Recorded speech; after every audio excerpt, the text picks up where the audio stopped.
Hi, everyone. This is Lisa Grace, and welcome back to the Teach Middle East podcast.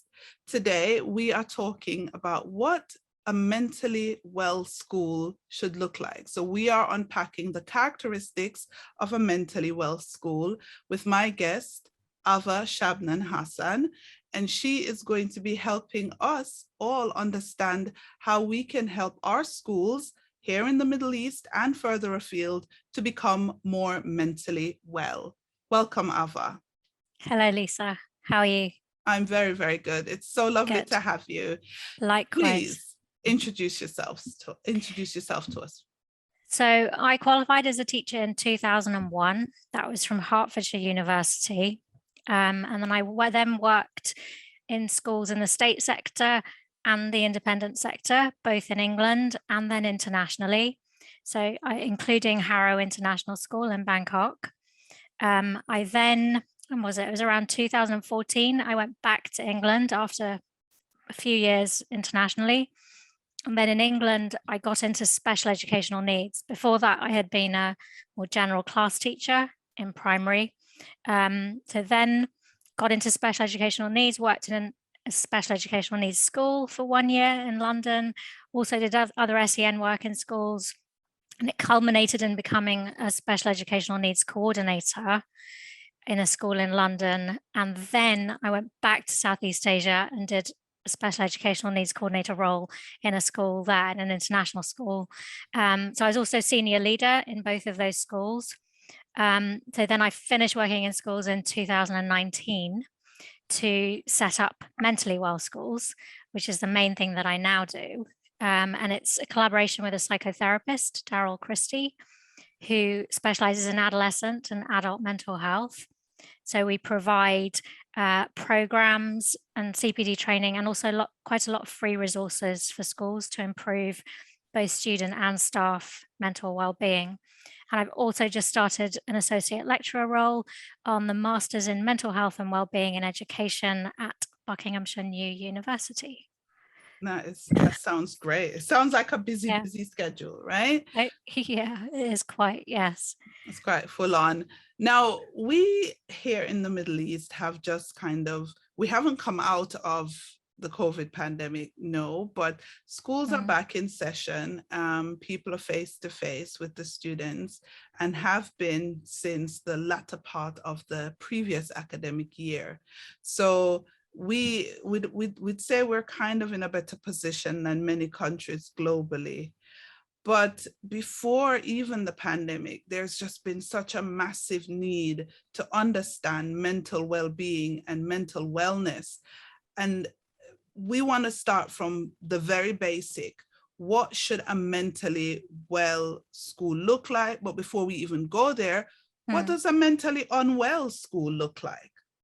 Yeah, it's a good question. So I would say some of the features of a mentally unwell or unhealthy school would include, so I've got quite a list here. Yeah. I think in some schools, lip service is paid to things like mental health and well-being, and it's very much treated as a box-ticking exercise. I think you'd probably agree that, you know, most schools' policies and mission statements say the same kinds of things about things like mental health and well-being, but I think the challenges are those actually translated into practice on what's happening on a daily basis in schools on the ground. So I would say, so that's one thing that would make it into a relatively less healthy, mentally unwell kind of school. A lack of education and training around mental health and well-being. And I think that's for staff, but also equally for students. They need to have that learning in the curriculum about mental health and well-being. And I do personally, I think, yes, there are PSHE curricula that cover more broadly, like it covers mental health and well-being and a range of other things. But I think more onus needs to be on mental health specifically, because it is such a big issue, as you said. And I think, just to go back to what I said about training, if there's inadequate training for staff around mental health and well-being, the danger is that we can unwittingly in schools exacerbate mental health issues without realizing it. So by some of our practices and policies and the way we go about things. So I think it's really important for all staff to have that training, not just certain staff. And also just to say, we know that 75% of mental ill health starts in childhood. So early intervention and early support are so key. So this is again why that training is so important. So yeah, if it's a school where that's not happening, that we're not giving staff the tools and the training to be able to spot these things early, support them, and then refer on to other services if needed, then we're doing young people a disservice. And also a school that's relatively mentally unhealthy or unwell is one where insufficient attention is paid to staff mental health and well-being, because it's incredibly important. And you've probably seen the stats as well. I was looking at the international school statistics. So from ISC research, which is from 2021, only 44% of international school teachers, not including leaders, only 44% felt their school was supporting their well-being through the pandemic. Yeah. So if you have staff that are feeling unsupported, then that's going to translate also into the students. Yeah, and also I would say other factors, unsupportive management, perhaps with a top-down structure or top-down sort of culture of management style.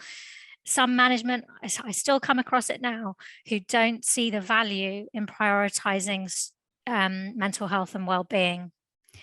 I'm hearing that feedback from, I've got, former colleagues and friends in schools around the world. And some of them are saying, yeah, but my head teacher doesn't think that it's important. So yeah, I'd say that's a mentally unwell or unhealthy school. Yeah, and perhaps one where there's little to no appropriate intervention for students, whether that's a school counsellor, whether that's, but I also think, as I heard this from a friend of mine actually, so she's teaching now in Southeast Asia. She was saying in her school still, that mental health and well-being is seen very much as the remit of the counsellor. The school counsellor will deal with that. So if there's a student who's having some kind of issues of some sort, you send them to the school counsellor, but no one else is involved in supporting them.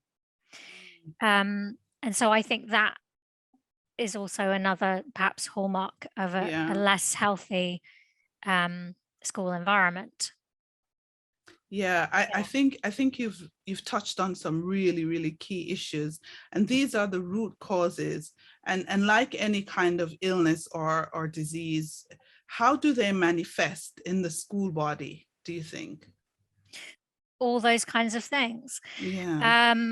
I mean, one of them would be high staff, well, probably turnover, probably a higher school, staff turnover, ultimately, burnout on the part of staff.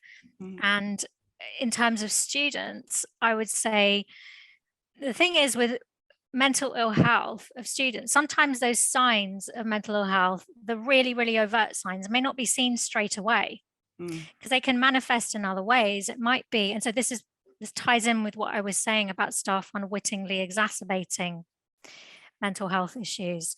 So say, for example, if there's a student who's regularly getting aggressive and angry, well, from a psychological point of view, anger is often a secondary emotion that masks more painful and vulnerable underlying emotions.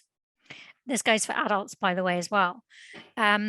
So if there is a student who, let's say is seen to be so-called acting out, and if staff haven't had the training, and I think all schools need training in trauma-informed practice, especially in the aftermath of the pandemic, but anyway, I think they do, but even more so now. But if you haven't had that training, then you're going to label that student in a certain way, and you're not going to employ those practices that could help mitigate whatever the underlying sort of situation it is that's causing that secondary emotion, that anger, to manifest.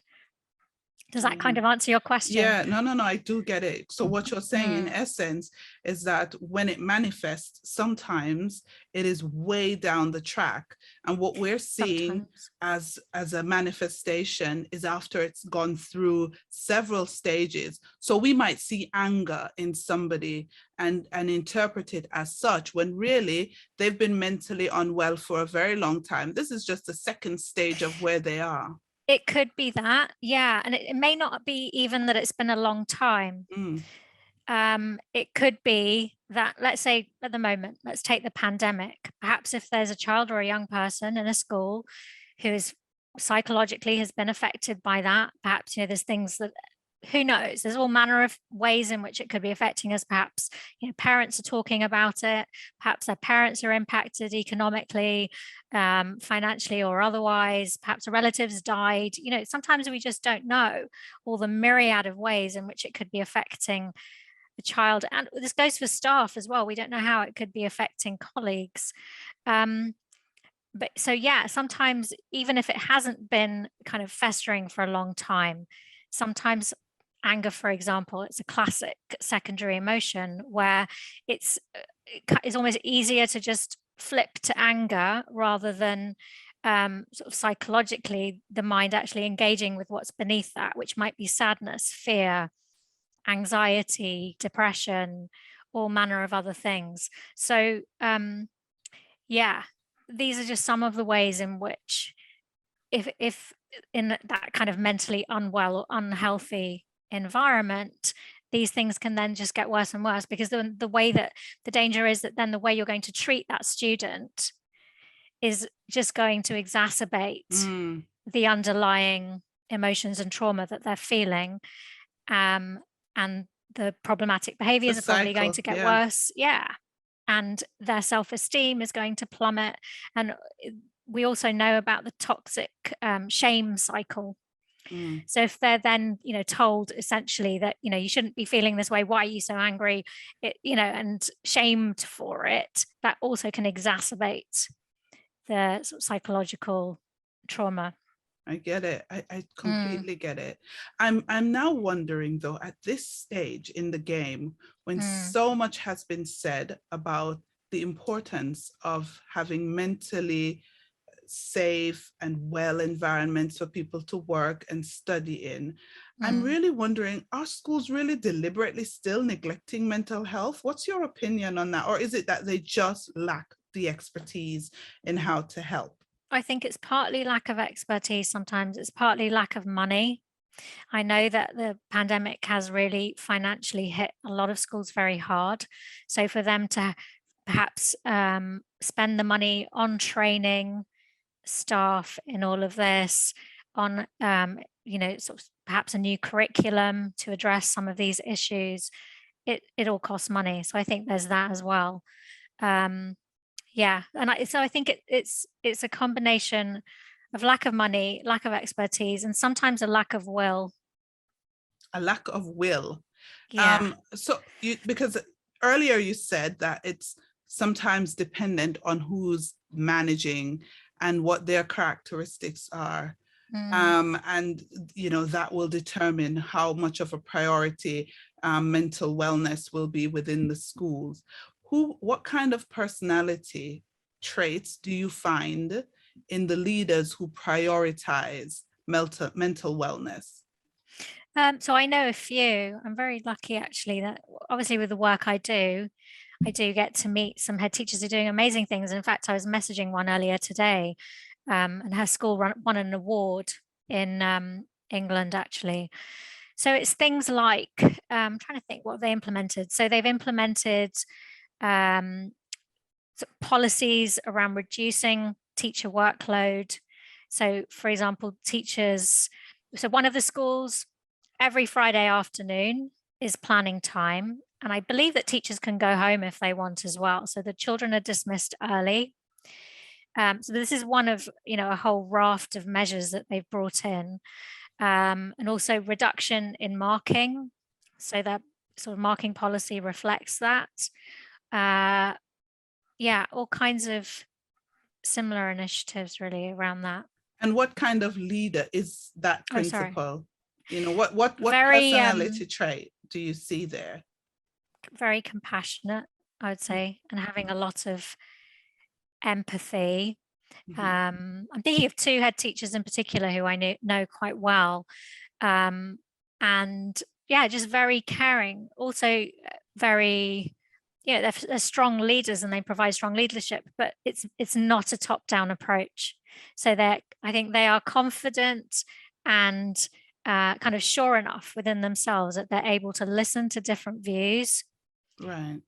among their staff and among the community. And it's very much a collaborative approach of listening and then responding, but it's not I know it all kind of, so, you're going to do this and we're going to do this. It's much more of a collaborative approach. So when you think of, for example, a school that does these things, right? That, like what you've mentioned in terms of maybe having Fridays off, and maybe you're giving the teachers less marking. Oh, and also both, Mhm. sorry, I was just going to say, both of them, those schools have a lot of training in place for staff around mental health and wellbeing, and also their curriculum has mental health and wellbeing woven into it throughout. So that's what it's doing Right. for students as well.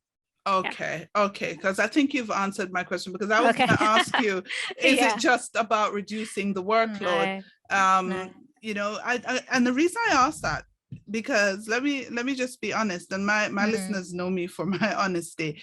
There could be a lazy person's loophole in there if you just go, oh, let's reduce your workload, that will help your mental health. Because the fact is, just because you're a hard worker does not mean that it's affecting your mental health. The fact is, it's about self-awareness, and it's about knowing what your limits are. So that training is very, very important, because what my limit is very much different from somebody else's. I could be working full-time as a principal while running a podcast and also raising two children, and I don't end up having a mental breakdown, but somebody else adds one more thing to their current full-time position, and it tips them over the edge. So how does mental health training help people to become more self-aware, do you think? Well, I'll use it as an example. So because we have our own staff mental health and wellbeing program that we offer, and we also run CPD training for schools. So what we do as part of that, we educate educators on things like the fact that the body's threat, drive, and soothe system. So these are things which some educators might be aware of already. So, it's educating about the amygdala, about the threat response, about what things in schools can trigger what physiologically. Dive into that, because I don't want to assume that teachers know this. Okay. And if they don't, we love to revise here. We are educators. We love a good revision. So dive Okay. into that a little bit further for me. Okay, I'd love to show you the diagram. Obviously, I can't, is where, but we've got a really good diagram of it. But basically, so we have the threat system, which is governed by the amygdala in the brain, which is sometimes referred to as the brain smoke detector. So for example, things like deadlines, the pandemic, other sort of perceived threats will trigger the amygdala and its threat or stress response. So that's where fight, flight, freeze, or fawn responses come from. They're from triggering the amygdala. And then we have the drive kind of function of the body. And it's the prefrontal cortex, which is involved in that. And the hormone involved is dopamine. So that system is involved in our work, basically accomplishing tasks, productivity, driving us to do accomplish tasks at work and elsewhere. And then we have the soothe system, and sort of hormones involved in that include endorphins, oxytocin. So the soothe system is just that. And that's what, when you're doing self-care or some kind of self-soothing activity, you are engaging with that system, the soothe system. But what happens in schools, this is one of the things we teach on the program in more depth, but what happens in schools, I think often, and I realized this a few years ago, that we often in schools, we're obviously using a lot of drive because there are lots of things to be done, but there's also alongside that a lot of threat. So we're operating at high drive often, and often at high threat levels, and this has been amplified by the pandemic. But obviously things like inspections or accreditations and other deadlines, they will all lead to the threat system being more activated. But what that can lead to ultimately is burnout. And I've got some stats on burnout, which I'll come to in a moment. I was reading up on it yesterday. But yeah, so if we just carry on like that. Oh, and by the way, towards the end of an 18-year career in schools, I ended up experiencing many, if not all, symptoms of burnout. So this also kind of comes from personal experience and from having known, a former boss of mine who also experienced burnout and left leaving in schools. I know other people who've gone through it and left education as a result. So yeah, so educating educators on the threat drive and soothe system. So what can we do to interrupt that feedback loop between threat and drive? We need to increase our levels of self-soothing. And I know how hard that can be when you're working in a busy school environment, but it's essential, because otherwise the danger is we're pushing ourselves closer and closer to burnout. I will read you this article I was reading yesterday. It's a study from the University of York, and it's an international global study. And they were exploring burnout in teachers in light of estimates that about over a third of new teachers leave the profession in 5 years. And they wrote, this is a quote, research has shown that while attrition is a problem in most occupations, teachers leave the profession at much higher rates compared to other occupations. This is a global issue, and it's likely that it's only been exacerbated by the COVID-19 pandemic.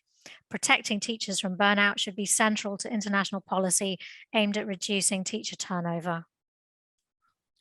It's it's astonishing. I remember one of our earlier podcasts, we spoke to a teacher about their experience with burnout, and to date it's one of the most listened to episode of the podcast, which tells me a whole lot about why teachers are leaving. And it's unfortunate. I've worked in education, taught and led for 20 odd years. Don't watch the lack of wrinkles, people. I am not that young.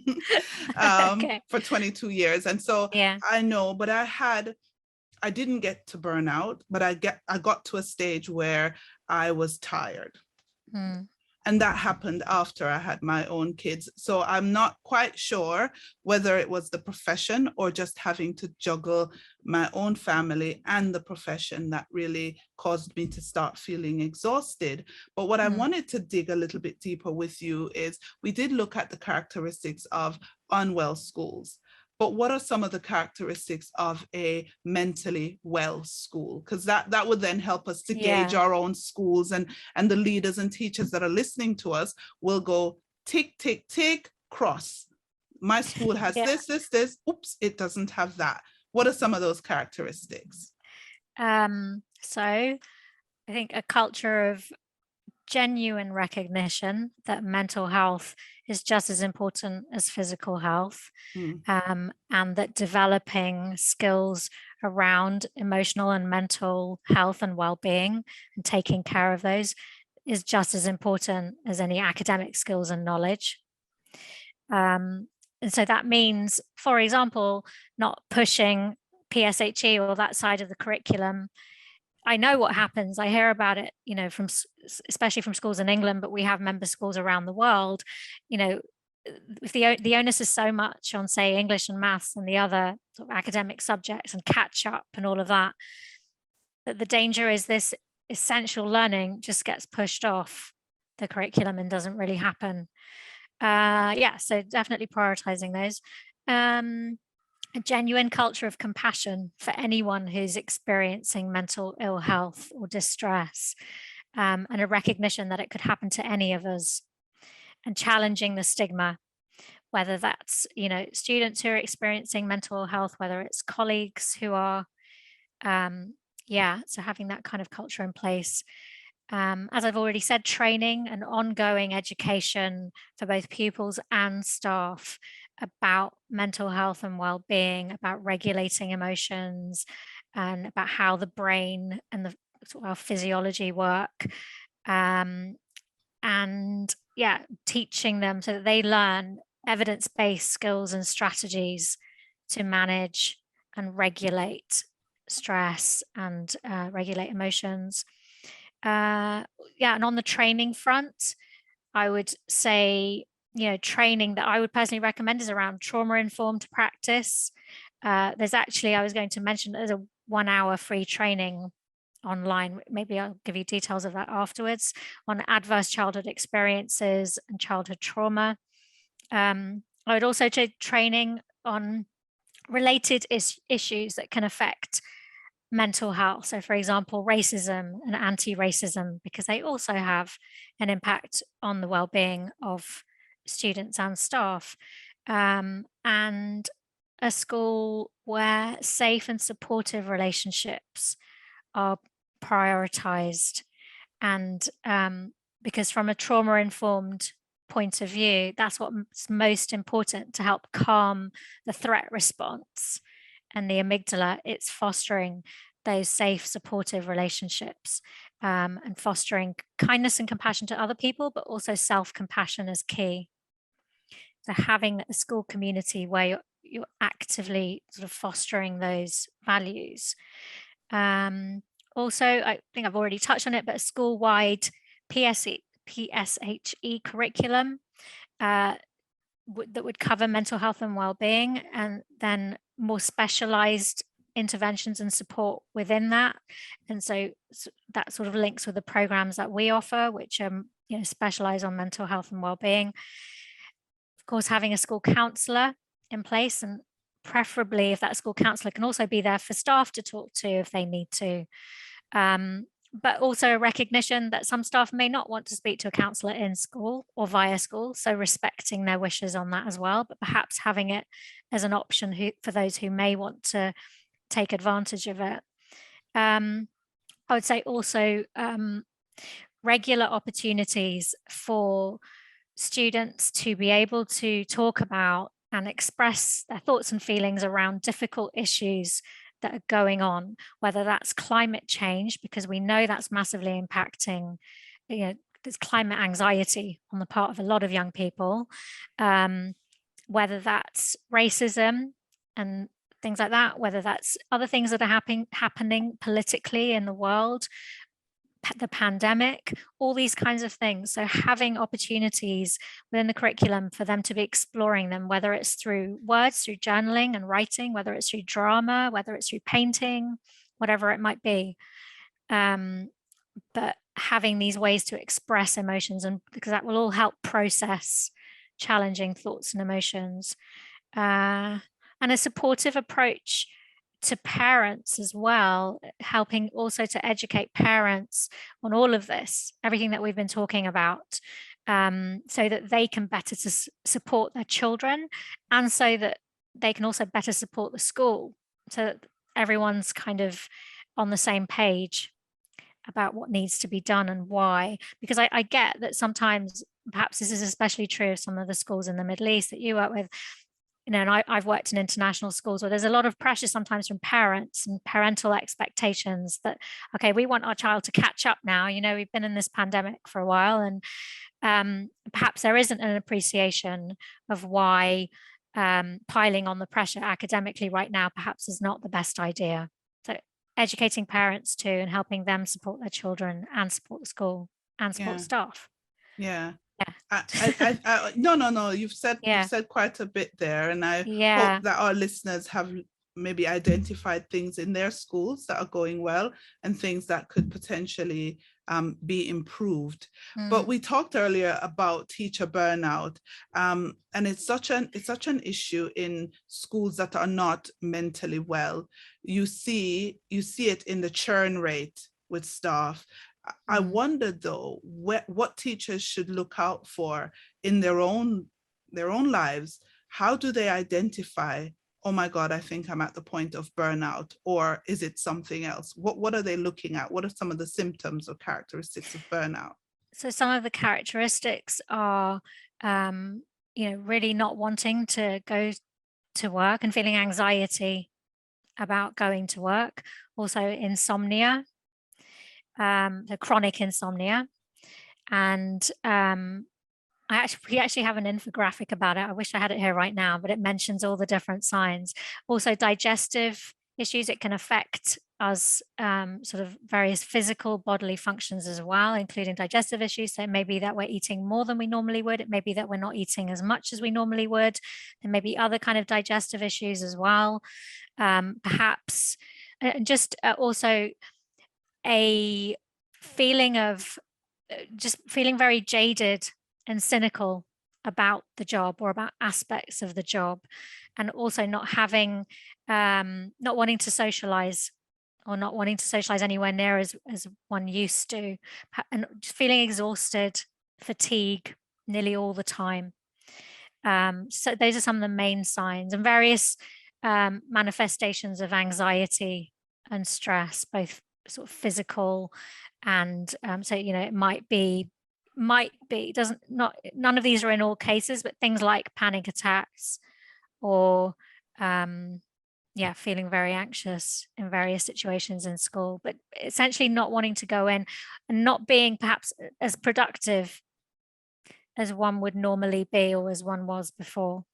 Yeah. What was your personal experience with burnout? You mentioned that earlier. Can you share that with us? Yeah, I can a bit. So with hindsight, because it was towards the end of an 18-year career in schools, with the benefit of hindsight, I was probably already showing a few signs of burnout before this, but you kind of soldier on and you think, I can do this. And I saw the value in what I was doing. I was a SENDCo and a senior leader. And I certainly with my SENDCo role, I felt very, very passionate about supporting children and young people with special educational needs and disabilities. So, and I knew I was doing a very good job. That was the feedback I got. But then what happened, I actually suffered a bereavement. So this was it's coming up to 3 years ago now. So I suffered a bereavement, and in the aftermath of that, I was not in a good place.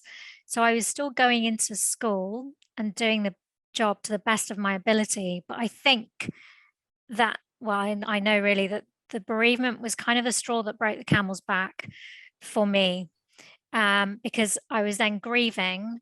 And then on top of, because I'd been working out, the hours I'd been working were like, I don't know, you wake up at say 6 a.m. or whatever, you're at school by 7. Then I was working, even when I got home, let's say if I got home at 6 p.m., I was still working for 2 or 3 hours every evening. Then every weekend, I was having to work pretty much one full day every weekend. I had too much to do. And I'm an efficient worker. And I've been in roles before where it was I think this is the issue for quite a lot of school staff. There is physically too much to do sometimes.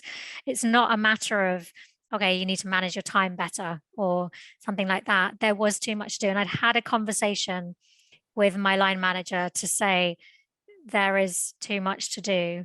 This was prior to the bereavement.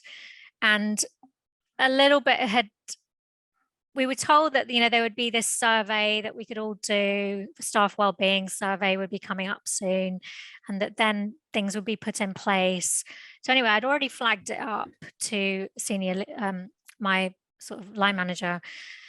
But then after the bereavement, basically, to cut a long story short, I didn't receive support for my own well-being in the aftermath of that bereavement. And in fact, what I got was the opposite of support, without going into too many details. But it was a hugely unsupportive response. And I ended up having to say, for example, look, there's no timeline for grief. I'm still coming into school. I'm doing the job to the best of my ability. It's going to take me time to get over this. But, I was told, how come you're not over it by now? And this was 6 or 7 weeks after the bereavement. Yeah. So after that conversation, there was more to that conversation than that. Things were said to me, which I thought clearly showed a lack of understanding of mental health and well-being. So my own well-being then suffered even more as a result. And I think that's what culminated in the burnout. So I then ended up having my first and only panic attack. Glad to say I haven't had one since. A few weeks after that, the insomnia got incredibly bad. So I ended up on sleeping pills prescribed by a doctor. Just high anxiety. So I was already not in a good place because of the death of my friend. It was a friend, she was a peer who had also been a teacher. She died an untimely death. So yeah, it's very hard.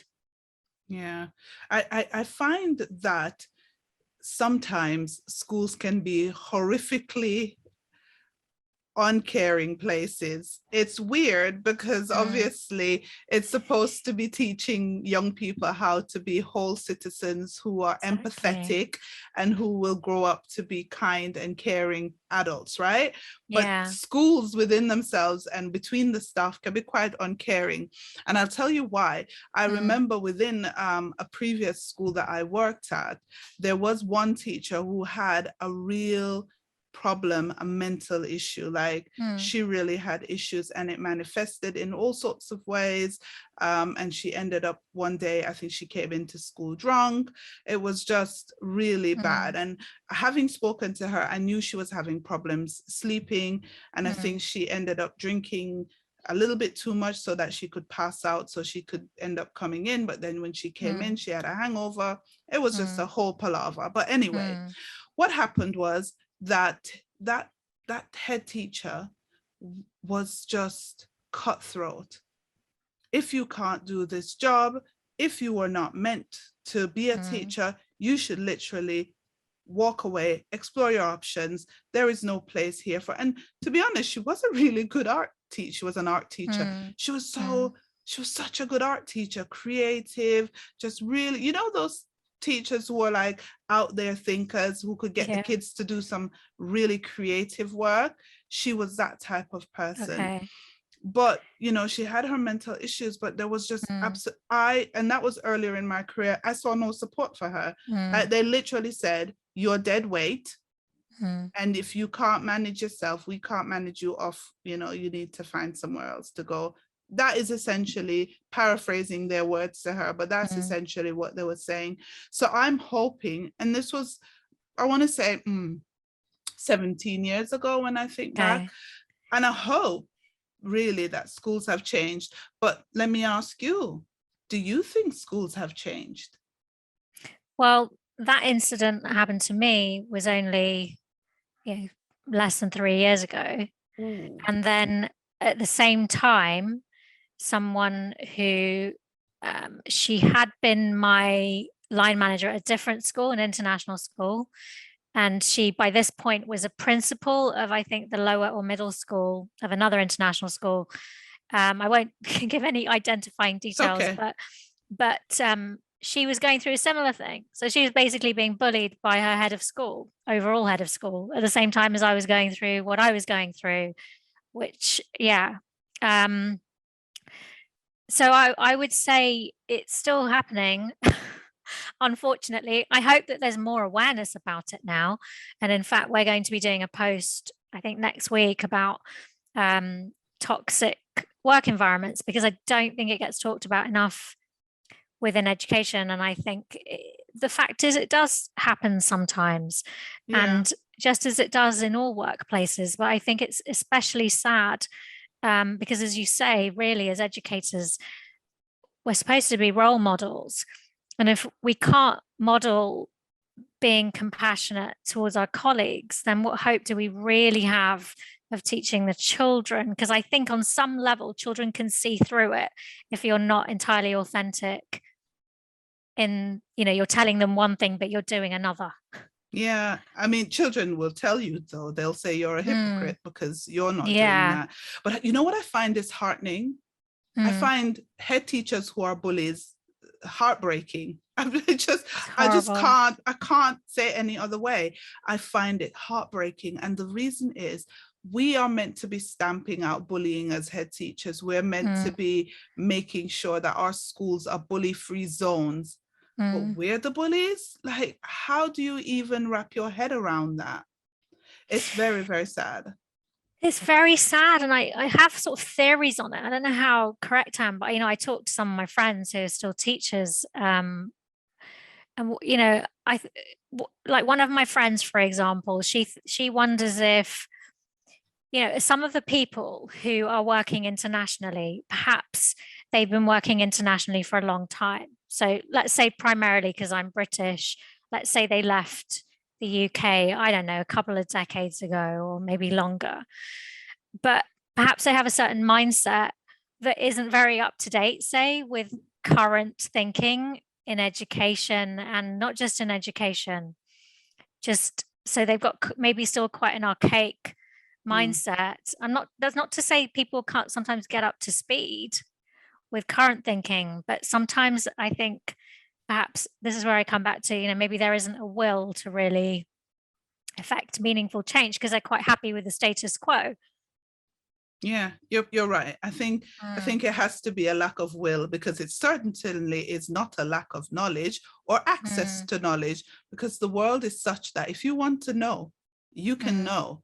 There is no secret knowledge hidden anywhere under any rock for anybody to unearth. You definitely should be able to know and find out.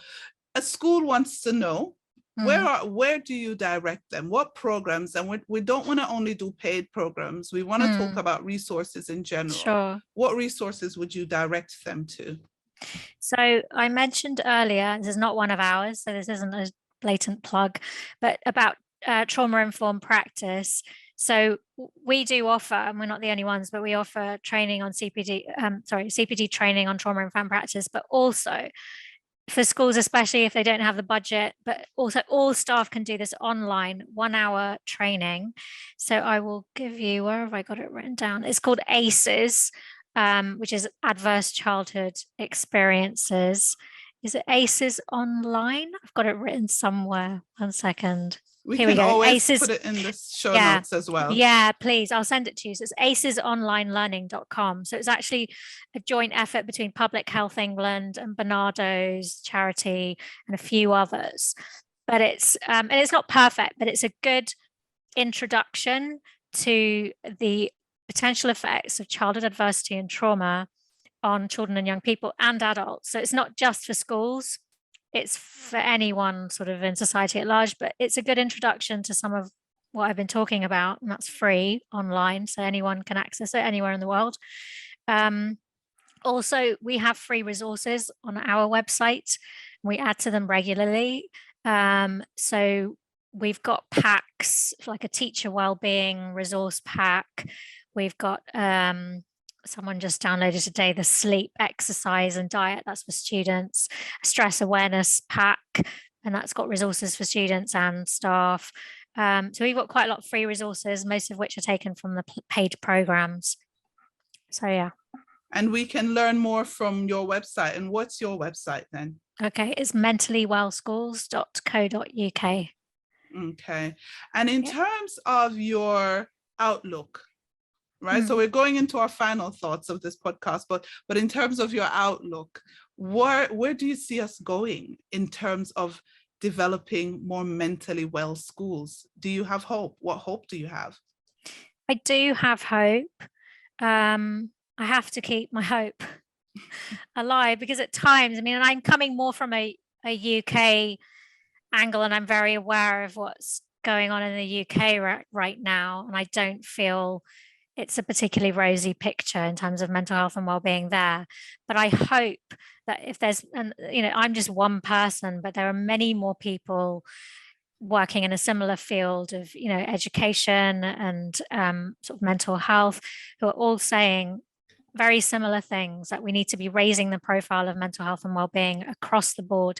I hope that that message will get through to more and more school leaders and organizations, and that things will change for the better for our children and young people, because at the moment the stats are really Shocking. I don't know about globally, but well, I know that globally it's a similar picture, but in the UK in 2017, 1 in 9 children and young people had a mental health disorder, in the words of the NHS, or a likely mental health disorder. Now it's 1 in 6. Yes. So the trajectory, even pre-pandemic, was not good. And the Secretary General of the United Nations actually said a few months ago that it's a similar picture globally. So we need to be raising the profile of these things. I think we need to keep talking about them. And I think what we need is school leaders who are open to taking on new ideas and innovative thinking, because we're dealing with a whole set of new circumstances that we didn't have when we were at school, now, with things like climate change and the rise of technology, which social media has some really quite negative effects on mental health and well-being, and also the rise of AI, so that the job market is going to be more and more unrecognizable for our children and young people, because many things are going to be automated. So yeah, for all these reasons, I think we need to look at how can we, to some extent, reform education so that it's more conducive to the mental well-being of children and young people and staff. Yeah, I do agree with you. I think I want my final thoughts to be one of hope. Yeah. And I do also think the fact that you, Ava, and myself are having this conversation is a sign of hope.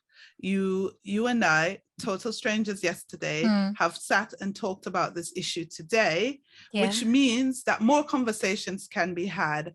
And I genuinely believe that the more we talk about this and the more we spread awareness, there can be solutions to this problem. We might not be able to solve it, just you and I, but our voices added to other voices will form a chorus, and then that will also form a massive sea change.